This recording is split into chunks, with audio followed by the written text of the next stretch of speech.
itu tidak mau dibayar juga.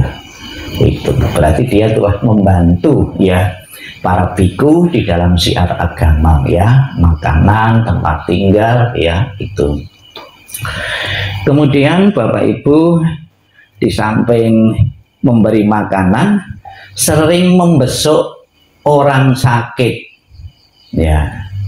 Teori ini saya dapatkan di Buddhis, belum saya dapatkan di agama lain malam itu. Orang yang sering membesuk orang sakit itu akan berusia panjang. Ceritanya demikian. Ada seseorang jatah usianya sudah habis. Jatah usianya kan didatangi malaikat. Ketika didatangi malaikat di rumahnya itu orangnya sedang pergi membesuk orang sakit. Kan tidak jadi ditunda.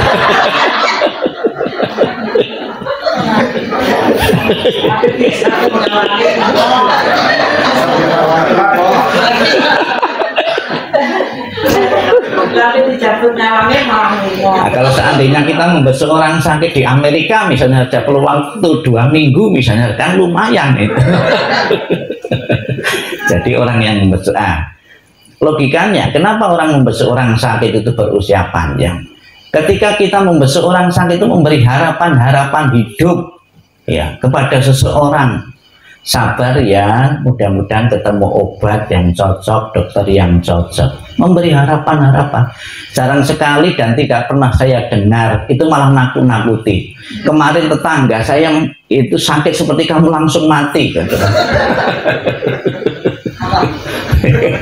Memberi harapan hidup sebagai efek positifnya itu akan berusia panjang. Jadi teori ini juga bisa dipakai ya itu oleh kalangan umat Buddha. Besuklah terutama saudara-saudara sedharma yang sedang sakit, bacakan parita.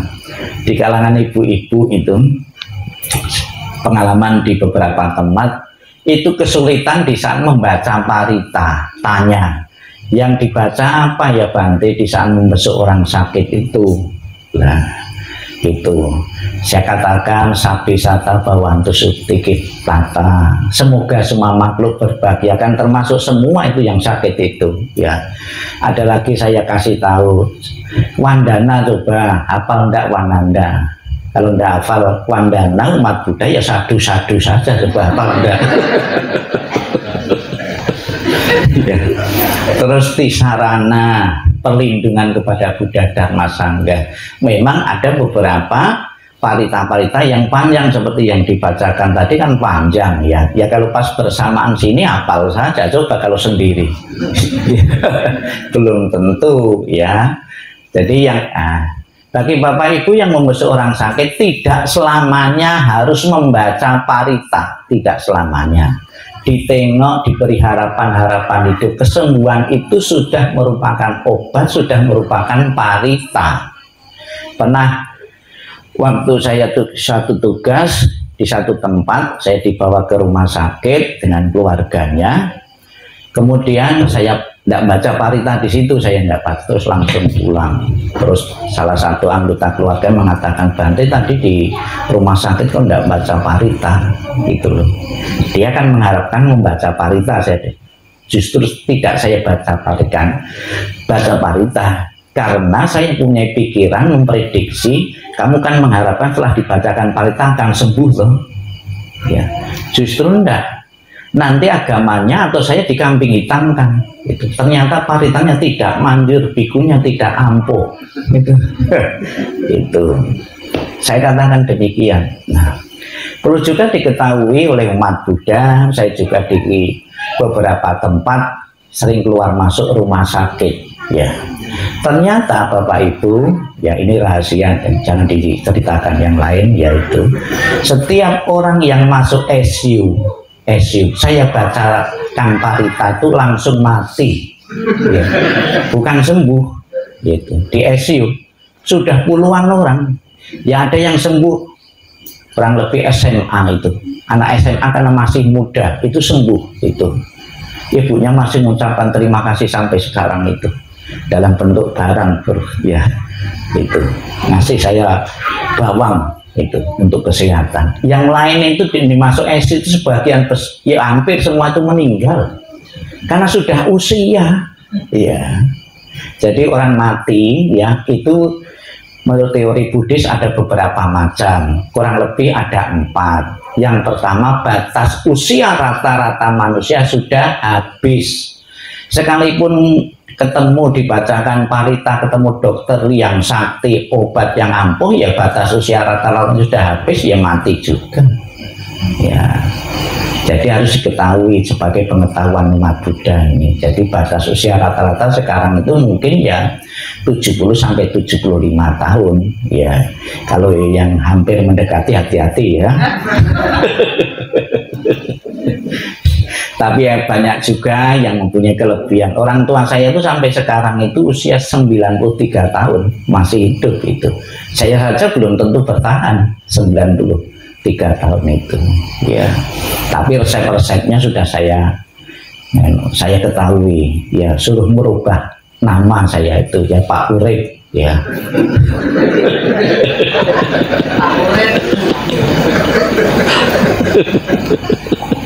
Ya kalau mati pun dan Pak Urip juga.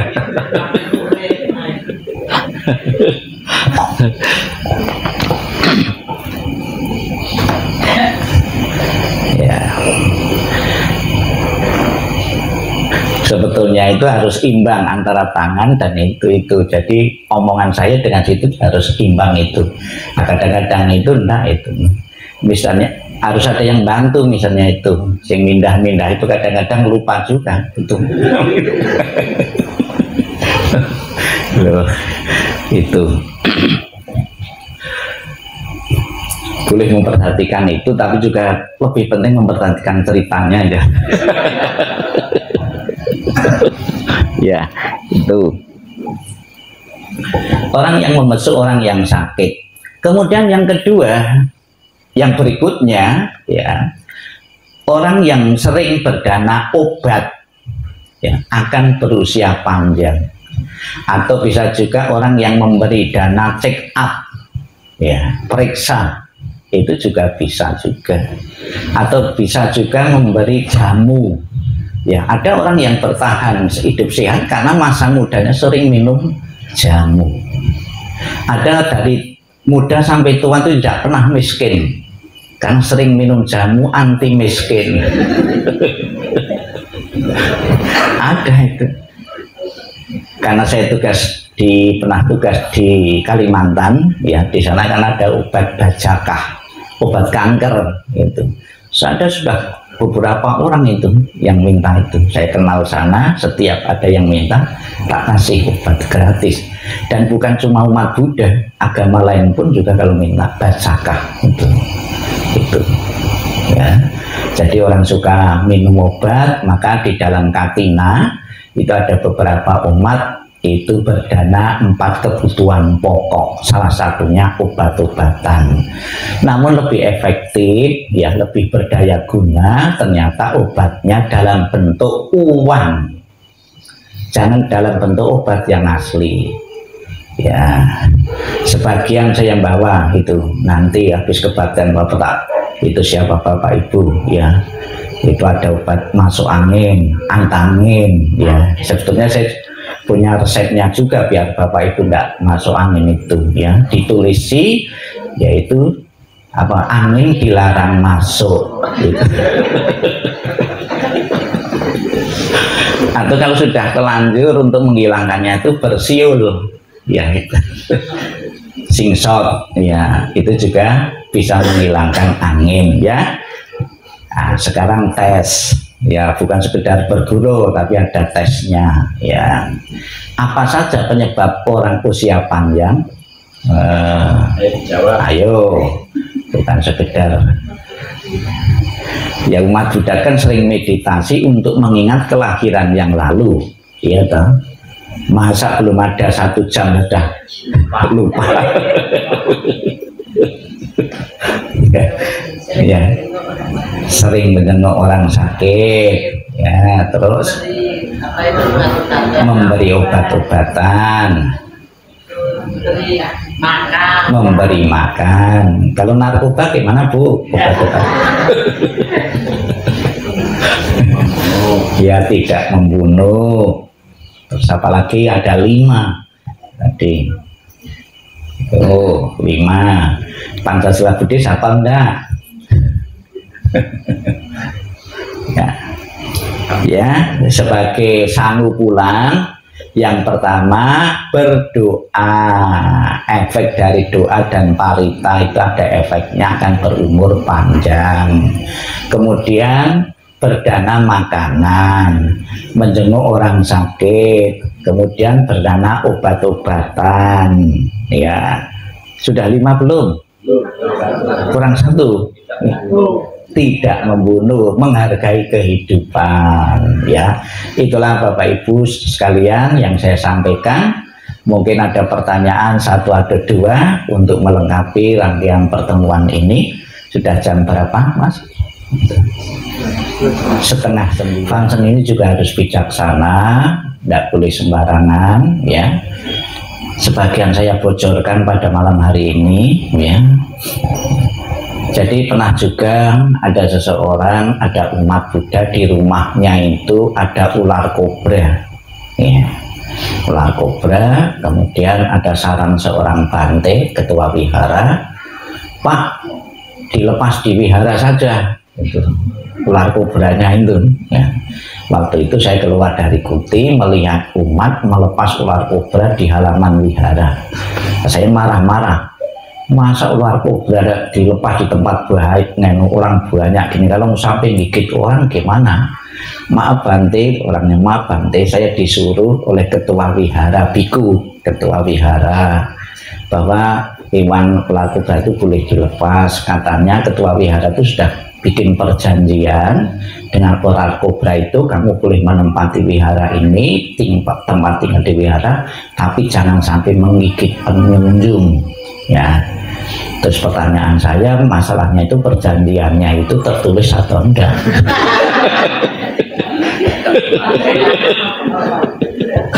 Ya, memang dalam kenyataannya yang saya amati di tugas salah satu wihara tersebut, sekalipun di situ banyak ular kobra, ya, itu belum pernah satupun yang digigit.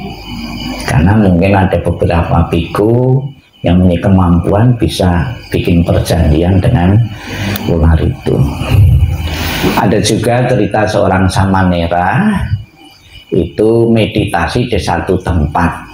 Nah, di satu tempat itu, di wihara itu, di tempat meditasi itu ada anjing-anjing, ya, ada anjing-anjing itu langsung ngeroyok gitu, ngeroyok sama itu sampai luka gitu. Anda tahu meditasinya itu sama itu objeknya itu apa gitu. Kok iso langsung dikeroyok anjing? Ya, kalau objek cinta kasih mungkin tahu atau ditahan tahu. Itu kok dikeroyok oleh anjing, ya. Bisa juga, pernah juga kejadian, ini cerita pengalaman, ada seorang bapak dalam kesehariannya itu melantunkan namo Amitopo Amitopo, ya. Kemudian pada malam hari dia di rumahnya itu resek-resek itu tuh kena kala jengking itu, melantunkan Amitopo malah kena kala jengking, ya. Ada kemungkinan ini mempercepat karma buruk, ya. Apa yang kita lakukan ini bisa mempercepat karma baik juga karma buruk juga, pematangan karma. Ada juga orang pabrik, ya, habis dibacakan parita doa itu terbakar pabrik itu. Ada mahasiswa kapan hari juga cerita, ya, sorenya itu beli sepeda motor, diberkati, di blessing, paginya sepeda motornya hilang. Ya, ya, mematangkan karma buruknya. Pernah juga ada seorang pengurus wihara ingin memperluas wiharanya. Nah, kebetulan tanah sebelahnya itu mau dijual, tapi uang wihara itu tidak cukup. Bagaimana bisa membeli tanah sebelah itu, ya. Jadi pihak wihara itu sama neranya itu, sama nerinya itu membuat air tapecu, ya, air yang dibacakan parita terus selesai dibacakan parita diguang di tanah yang mau dijual itu. Lama-lama pemilik tanah tadi jatuh sakit. Iya, terus secara mendadak membutuhkan uang, Ya, kemudian terpaksa dijual ke wihara-wihara, cukup uangnya. Kesimpulannya apa? Mempercepat karma buruk. Iya. Ya ini jawaban seperti itu. Jadi pengalaman kehidupan sehari-hari ada juga. Jadi karma itu, matangnya buah karma itu bisa dipengaruhi oleh beberapa faktor. Salah satunya ya gitu, mempercepat atau memperburuk karma buruk dengan parita. Nah, kita berharap orang sakit itu dibacakan parita mempercepat karma baik. Tapi dalam kenyataannya di SU, kalau di SU itulah mempercepat karma buruk, cepat mati. Ya silahkan Bapak Ibu, mungkin ada pertanyaan 1 atau 2 atau 3 atau 4. Silahkan. Ada. Ayo, pura-pura enggak paham yang saya ceritakan. Mungkin yang lain. Ayo. Nih, monggo biar diketahui yang lain. Tadi Bante menceritakan tentang pembunuhan atau membunuh. Cara-cara terjadinya pembunuhan itu seperti apa Bante? Contohnya kami petani, kalau mau padinya panen tidak dimakan orang, harus kita semprot. Ini bagaimana Bante? Ya, boleh enggak umat Buddha itu menyemprot tanaman-tanaman ya gitu, biar kita bisa panen kan gitu. Motivasinya ya, motivasinya itu saya melakukan ini untuk menghidupi orang banyak, keluarga. Apabila kita bersikukuh gara-gara tidak boleh membunuh nyawa itu, keluarganya terima enggak? Ya kelaparan. Jadi kita motivasinya menyelamatkan yang jauh lebih banyak dan keluarga. Nah, tapi apabila Bapak Ibu tidak mau menyelamatkan keluarga, ya silakan. Itu ya.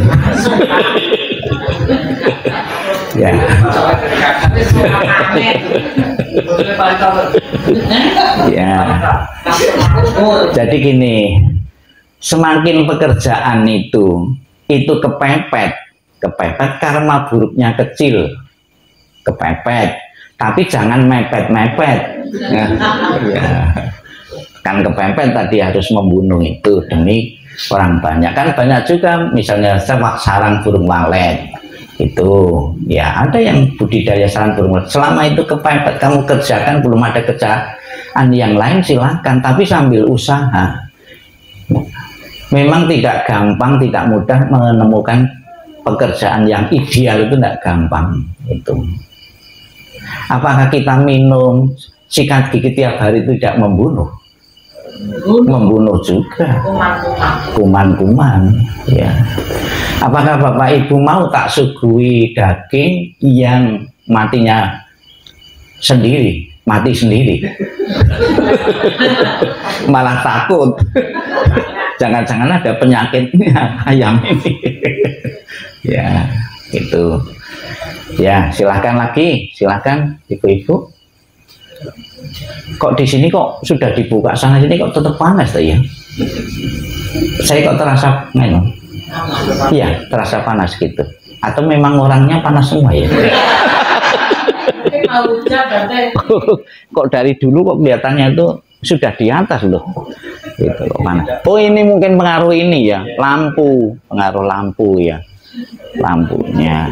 Ya.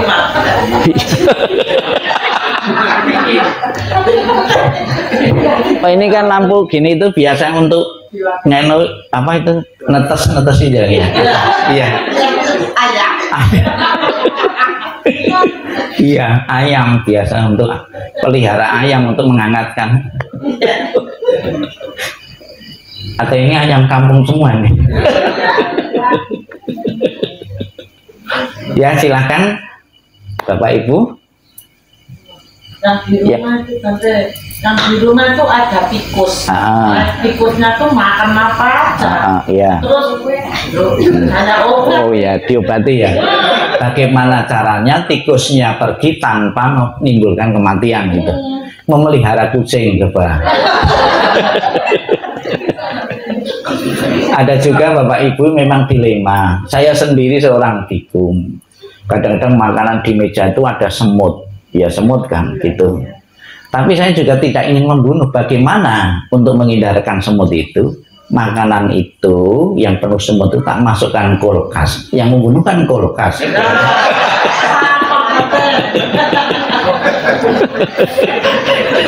Tujuan saya biar dingin.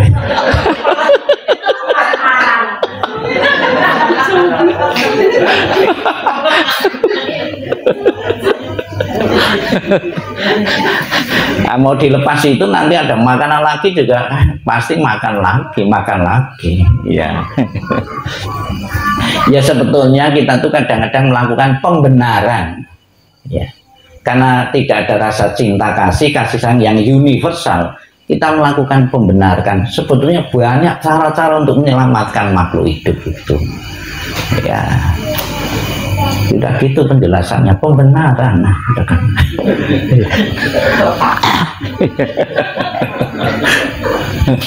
Ya, ayo, yang lain sebab ini terburu dingin nanti ya.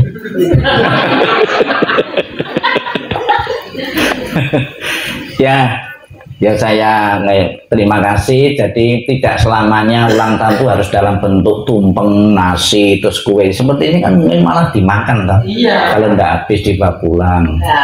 Syukur dikasih mentahannya nanti.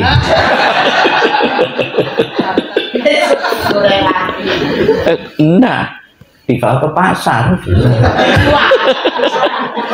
Mentahannya itu uang. Ya sudah ya. Namo Sang Hyang Adi Budaya, Namo Budaya.